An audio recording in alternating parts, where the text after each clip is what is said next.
Hi అండి. Weather అయితే చూసారా ఎంత ప్లెజెంట్గా అయితే ఉందో. ఇంకా మాకు ఆఫ్టర్నూన్ లంచ్లోకి అయితే ప్రిపరేషన్స్ అయితే స్టార్ట్ అయిపోయినాయి.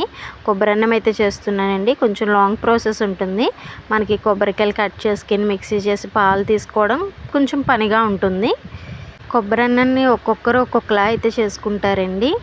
మా ఇంట్లో అయితే మేము ఇదే ప్రాసెస్ అయితే ఫాలో అవుతాము. చాలామంది టొమాటోస్ యాడ్ చేస్తారు, వెజిటేబుల్స్ యాడ్ చేసేస్తారు, పుదీనా యాడ్ చేస్తారు. అవన్నీ ఏంటంటే మనకి బిర్యానీ పులావ్ ఫ్లేవర్ ఆ టైప్లో అయితే ఉంటుందండి. మనకి ఒరిజినల్ పాలతో ఇలా చేసుకుంటే ఏంటంటే ఆ కమ్మదనం అనేది బాగా తెలుస్తుంది. ఒకసారి అయితే ఇలా ట్రై చేసి చూడండి. మనకి ఇంకా కొబ్బరన్నం కాంబినేషన్ ఇలా చికెన్ కర్రీ ఉంటే టేస్ట్ అయితే చాలా బాగుంటుంది కదా. ఇంకా అందుకని చెప్పేసి చికెన్ కర్రీ కొబ్బరన్నం అయితే రెడీ చేసేసాము. మనకి ఏంటంటే ఇవన్నీ చేసినప్పుడు బాగానే ఉంటుంది, కానీ గిన్నెలు అయితే చాలా ఎక్కువైపోతాయి కదండి. ఆఫ్టర్నూన్ లంచ్ చేసిన తర్వాత వీడియో అయితే షూట్ చేయలేదండి. ఇది వచ్చేసి ఈవినింగ్ అనమాట. వెదర్ చూసారా అసలు ఎంత బాగుందంటే ఫుల్గా గాలి అయితే వేసిందండి. వర్షం అయితే ఎక్స్పెక్ట్ చేసాం కానీ రాలేదు.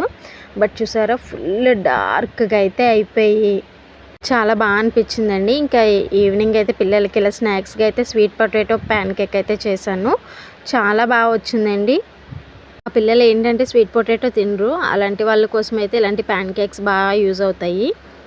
చాలా స్పాంజీగా ఫ్లఫీగా అయితే వచ్చాయండి. ఒకసారి ట్రై చేయండి. ఇంకా మా నైట్ డిన్నర్కి వచ్చేసి పుల్కా అయితే చేశాను. చికెన్ కర్రీ అయితే ఉంది. ఇంకా దాంతో అయితే మా డిన్నర్ అయితే కంప్లీట్ చేసేసాను. ఇలాంటి ఇంట్రెస్టింగ్ వీడియోస్ కోసం మన ఛానల్ని మర్చిపోకుండా లైక్ చేసి సబ్స్క్రైబ్ చేసుకోండి. Thanks for watching. Thank you.